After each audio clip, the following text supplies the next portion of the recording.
Happy St. Patrick's Day.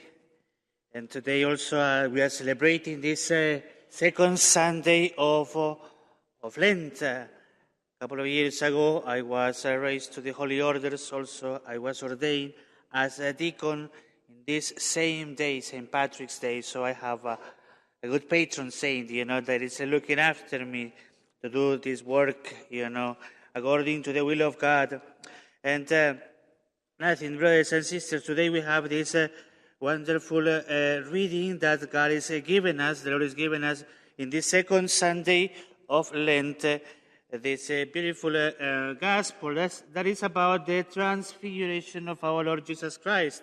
The last Sunday that we were speaking about this, about the temptations of Jesus Christ in the desert and how also these are the same temptations that we face every single day, and that God, Christ, has an answer to all of them, that with Him it is possible also to overcome the temptations of the devil and to defeat the devil. So also today we have this gospel of the Transfiguration. Christ, metamorphe, that is in a Hebrew word, that means the transformation, that the form of Christ was changed. And what is telling them to the disciples, these three disciples, Peter, John, and James, that will be the same three disciples that Christ is going to have, at Gethsemane. And there will be also sleeping. They will be sleeping in the same way that they are sleeping.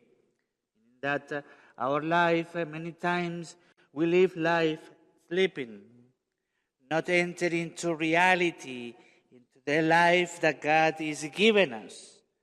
And we want to escape many times, and we try to sleep. Because if I sleep, then I don't have the problems that I have today. But also He's taking these three disciples because they asked Jesus Christ, they asked Him, because there were 12 disciples, but He takes them to the mountain to pray, and because they asked Him, Peter says, "No, Lord, I will not let you down. I will give my life for you." Christ says, "Yes, right. You will give your life, but after the resurrection, not before. After the resurrection, you will be my witness."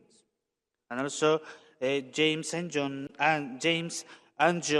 the son of Zebedee, the sons of thunder, that are called also in the Gospel of Mark. Mark gives them this nickname to them, the son of thunders.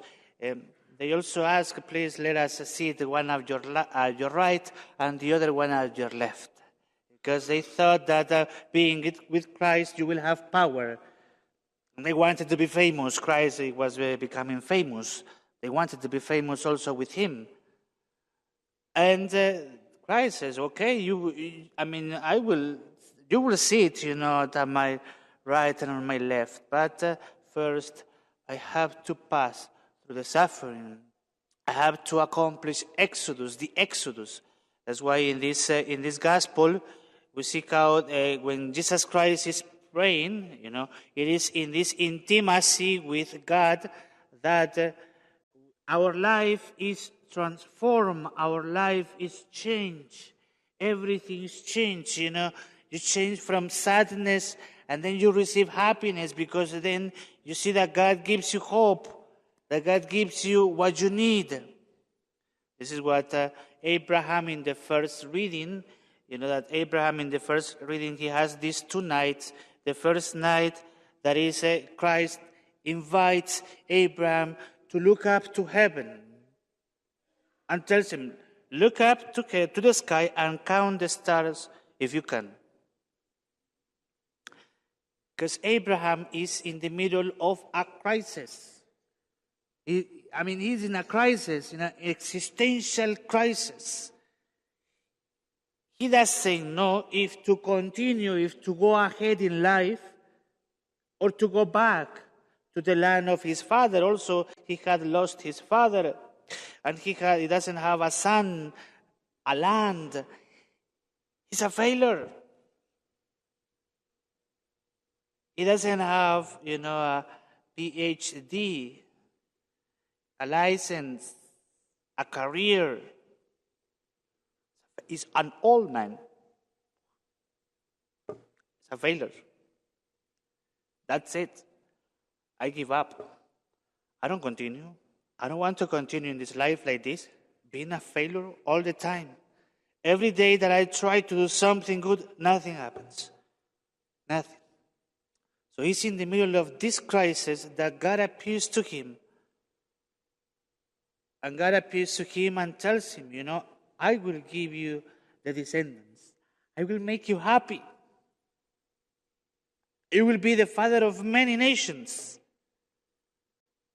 And Abraham says that Abraham told him, how am I not to know that I will possess this land? Tell me. I want to see the contract. If you show me the contract, I'll believe. But you have to show it to me, because otherwise I don't continue. I stop here, that's it. In this ritual that God invites, this is how they used to do these covenants. In the tribes, the heads of the tribes were doing this of cutting the animals in half. And they had to consume with fire their side. And God passes in the middle of the night, consuming his side. And Abraham doesn't do anything because God doesn't allow him. And what it means is that if you do not fulfill the promise, this is what is going to happen to you. Like the animals, burn. You will be burned. This is what is going to happen if you do not accomplish and fulfill the promise. God does it. And he doesn't allow Abraham, to do the same on his part, on his side. That's why also in this promise also is fulfilled. We see in Jesus Christ that he's going up to the mountain to pray, but taking these disciples to show them, we have to see Lent at this time, that Lent is leading us to the Easter season. And in Easter, we will see our life transformed. My life is going to be changed. God, Christ, will destroy death. On the cross, on the cross, that is the tool that God will use to destroy the lie of the devil. Then he will rise with this body that is changed, transformed, the transfiguration. And then it says that the Moses and Elijah were conversing, were dialoguing with Jesus Christ, and they were talking about his exodus that was going to accomplish Jesus Christ in Jerusalem. He's telling them, you, the new Moses, you will take us out from slavery, from this place of slavery, from these sins, from this thing that do not let me be happy, to the promised land. You will free me from those vices. Christ is going to do it. This new Moses is going to bring the people, all of us, to the promised land, to heaven, to paradise. But then, after the disciples, they woke up from their sleep. It says that they saw the body and the face of Jesus Christ transformed. And Peter says, Lord, how good it is to be here. It is good. It is fantastic. I want to be here. There is so much peace. There is so much peace that I want to be here. Let us make 3 tents. One for you, for Elijah, one for Moses. Don't worry about us, okay? We are okay. We can sleep on the floor. No problem. We are accustomed in doing this. But I want to be here. Okay, let us don't go back home. No. Peter says, I don't want to go down the mountain home because I have a wife waiting for me that is going to shout at me because I haven't done the work that I was supposed to do. I don't want to go back home and face my reality. I have kids. They are not obeying me. They are not paying attention.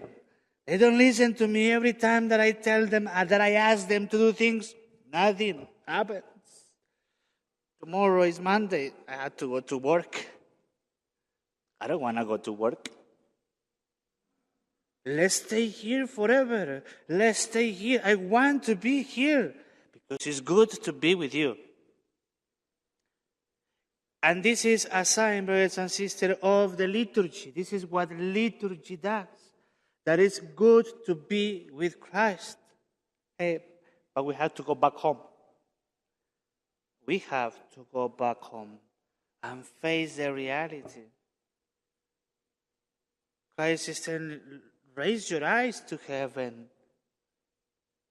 That this problem, that the suffering that you have, that's not the end. That's not the end. God will transform it.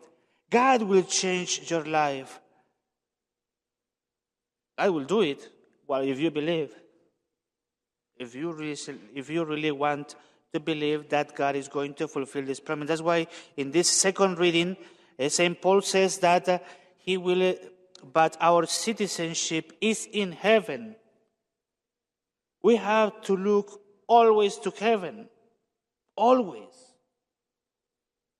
Every day, we have to look up, we have to raise our eyes to heaven. Especially when you are in crisis. When you don't see anything clear in your life, in your family, in your marriage, or with your parents, and the relationship with them is not okay, is not good. Raise your eyes to heaven, and there is a promise that God has done with you. That is a promise. He will not abandon you. He's not leaving you alone. He's taking care of you. And it says that He will change our lowly body to conform with His glorified body. He will transform also. This is the power of the resurrection. Do you want your life to be changed, to be transformed, to have a different direction, to have a different meaning? He will do it. He will do it. But we need humility. We need to ask God to help us. And say, yes, Lord, I am a failure. I haven't done anything good in this life. But you are promising me this. I'll believe it. I know that you will do it. We don't have to do anything, brothers and sisters. Then a voice came, it says, from heaven, this is my chosen son, listen to him. How difficult it is to listen, right? It's difficult. It's hard to listen to someone speaking. It's difficult. But this word, in Hebrew is the same verb that you use to obey. It is the same. Because listening and obedience, they go together. They go together. The one that obeys is because is listening. If you don't listen, you will not obey. It's really simple. It's simple. That's why in this Eucharist, God is inviting us to look up to heaven, not to look down. Don't look at your life, at your failures, at the things that you have not accomplished in life. Don't look down, look up, raise your eyes to heaven. And this is Lent. It's to have this hope. This is Lent. It's to have this hope that God will fulfill His promise. Every Eucharist, we see this passage of the transfiguration of our Lord Jesus Christ. Every Mass. Bread and wine are brought to the altar, and they are transformed into the body and blood of our Lord Jesus Christ.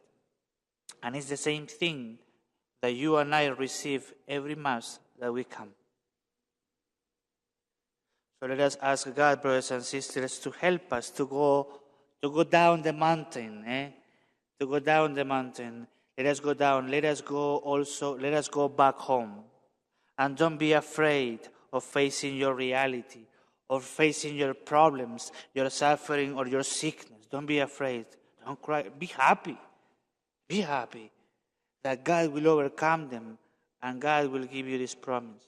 This joy, the joy that we need to hear and that we need to have today. May God help us in this Sunday, and that we may experience the power of the transfiguration of our Lord Jesus Christ in our lives.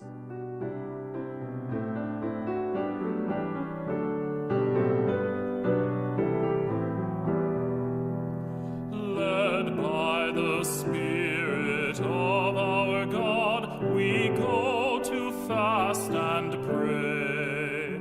With Christ into the wilderness, we join his paschal way. Rend not your garments, rend your hearts, turn back your lives to me. Thus says our kind and gracious